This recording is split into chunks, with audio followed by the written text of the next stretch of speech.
আসসালামু আলাইকুম সবাইকে, আশা করি সবাই ভালো আছেন। নতুন আরেকটি ভিডিও নিয়ে পিঙ্কিশ রান্নাঘরে আপনাকে স্বাগতম। কদিন ধরে আমার খুব শর্মা খেতে ইচ্ছে করছিল, ভাবলাম রেস্টুরেন্টে না গিয়ে বাসায় তৈরি করে নিই। তার জন্য আমি আমার ঘরে যা উপকরণ ছিল তা দিয়ে আমি ঘরোয়াভাবে তৈরি করে নিলাম এই চিকেন শর্মাটি। তাহলে চলুন দেখে নেওয়া যাক আজকের এই ঘরোয়াভাবে চিকেন শর্মার রেসিপিটি। তার জন্য আমি এখানে 500 গ্রাম হাড় ছাড়া মুরগির মাংস নিয়েছি। মাংসগুলো রান্না করার জন্য পিস করা ছিল।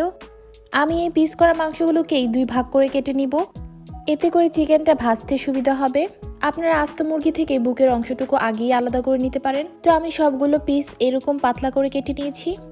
এখন আমি চিকেনটাকে ম্যারিনেট করে নিব। তার জন্য মশলা রেডি করে নিচ্ছি। এখানে নিয়েছি মরিচের গুঁড়া, হলুদের গুঁড়া, জিরা গুঁড়া এবং ধনে গুঁড়া। নিচ্ছি গোলমরিচের গুঁড়া।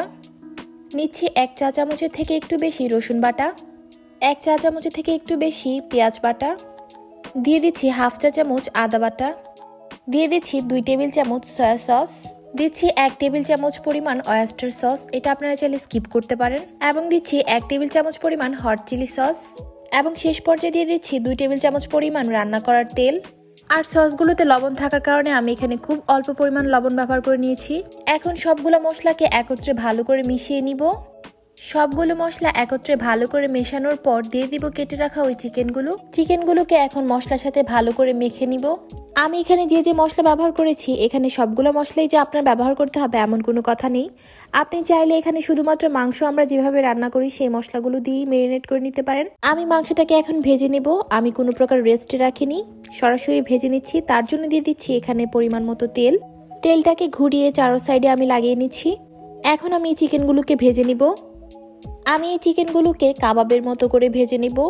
তার জন্য আমি প্রত্যেকটা চিকেনের টুকরোকে আলাদা আলাদা করে বিছিয়ে দিচ্ছি। আর এই পর্যায়ে কিন্তু আমি চুলার আঁচটা মিডিয়াম হাইতে রেখেছি। আর আপনারা এখানে চাইলে কিন্তু চামড়া সহ চিকেনটা নিতে পারেন। এভাবে ভেজে নেওয়ার জন্য চামড়া সহ চিকেনটাই সব থেকে বেশি বেস্ট হয়। যেহেতু আমার চিকেনটা আগেই পিস করা ছিল, তার জন্য আমি চামড়া সহ নিতে পারিনি। আমি এখানে অবশিষ্ট মশলাগুলো চিকেনের উপর দিয়ে দিচ্ছি। এখন একটা ঢাকনার সাহায্যে ঢেকে দিব যাতে চিকেনটা সেদ্ধ হয়ে যায়। আমি একবারই ঢাকবো। তো আমার চিকেনটার এক সাইড হয়ে এসেছে। আমি চিকেনটাকে এখন উল্টে দিব। আমি চিকেনটাকে একদম উল্টে পাল্টে ভেজে নিয়েছি। আর এই পর্যায়ে কিন্তু আমার চিকেনে হালকা পানি উঠেছে, আর এই পানিটাও শুকিয়ে যাবে। আর আমি কিন্তু এই পর্যায়ে আর ঢাকনা দিয়ে ঢাকবো না। এখন এভাবেই আমি চিকেনটাকে ভেজে নিব। তো সবগুলো চিকেন আমি উল্টে পাল্টে ভালো করে ভেজে নিয়েছি। তো দেখতে পাচ্ছেন এখানে আমার চিকেনটা হয়ে গেছে। আর এই পর্যায়ে চিকেনটার খুব সুন্দর একটা স্মেল এসেছে, আর চিকেনটাও পারফেক্টভাবে কুক হয়ে গেছে। এখন আমি শর্মার জন্য রুটি বানিয়ে নিব। তার জন্য আমি এখানে 1/2 কেজি ময়দা নিয়েছি এবং দিয়ে দিয়েছি পরিমাণ মতো লবণ এবং রান্না করার তেল। রুটিটাকে নরম করার জন্য আমি এখানে গরম পানি ব্যবহার করেছি। আমি রুটিটা নর্মাল যেরকম পরোটা তৈরি করি আমি ওইভাবেই গুলে নিয়েছি। তো আমার ময়দাটা গুলা হয়ে গেছে। এখন আমি রুটিগুলো বানিয়ে নিব। এখন আমি রুটিগুলো তেলে ভেজে নিব। তবে শর্মার রুটিটা কিন্তু তেল ছাড়া থাকে। আমি এখানে তেল দিয়ে ভেজে নিচ্ছি। আমি প্রথমেই বলেছি আমি আমার মতো করে শর্মাটা তৈরি করে নিচ্ছি। তো একইভাবে আমি বাকি সবগুলো রুটি ভেজে দিয়েছি। এখন আমি ওই চিকেনগুলোকে শর্মার ভিতরে ব্যবহার করার জন্য চিকেনগুলোকে কেটে নিচ্ছি। তো আমার এখানে চিকেনটা কাটা শেষ। অন্যদিকে আমি একটা সালাদ তৈরি করে নিব। তার জন্য আমি একটা ককটেল সস বানিয়ে নিব। যেহেতু শর্মার জন্য আলাদা করে একটা সস তৈরি করে নিতে হয়, আমি ওরকমভাবে কোনো সস তৈরি করে নিইনি। আমি এখানে মেয়োনিজ, টমেটো কেচাপ আর চিলি সস দিয়ে একটি ককটেল সস বানিয়ে নিচ্ছি।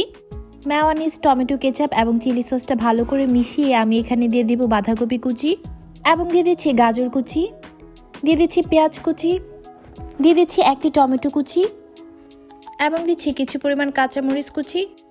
এখন সবগুলো উপকরণ এই ককটেল সসটার সাথে মিশিয়ে নিচ্ছি। এখন আমি একটি শর্মা বানিয়ে নিব। তার জন্য নিয়ে নিয়েছি ওই ভেজে রাখা রুটিগুলো থেকে একটি রুটি। তার মাঝে দিয়ে দিচ্ছি মেয়োনিজ এবং বিভিন্ন সস দিয়ে তৈরি করে রাখা সালাদটি। তার মধ্যে দিয়ে দিচ্ছি কেটে রাখা মাংসগুলো, এবং শেষে দিয়ে দিচ্ছি একটু মেয়োনিজ। আপনি চাইলে এখানে সসও দিয়ে দিতে পারেন। আর এখানে মাংসের পরিমাণ এবং সালাদের পরিমাণ আপনার পছন্দ অনুযায়ী কমিয়ে বাড়িয়ে নিতে পারেন। আমি সবগুলো উপকরণ দিয়ে রুটিটাকে ভালো করে পেঁচিয়ে নিচ্ছি। তো আমার শর্মা তৈরি হয়ে গেছে। এভাবে আমি বাকি সবগুলো শর্মা তৈরি করে নিয়েছি। আর আমার এই ঘরে তৈরি করা চিকেন শর্মাটি রেস্টুরেন্টের স্বাদ থেকে কোনো অংশে কম হয়নি।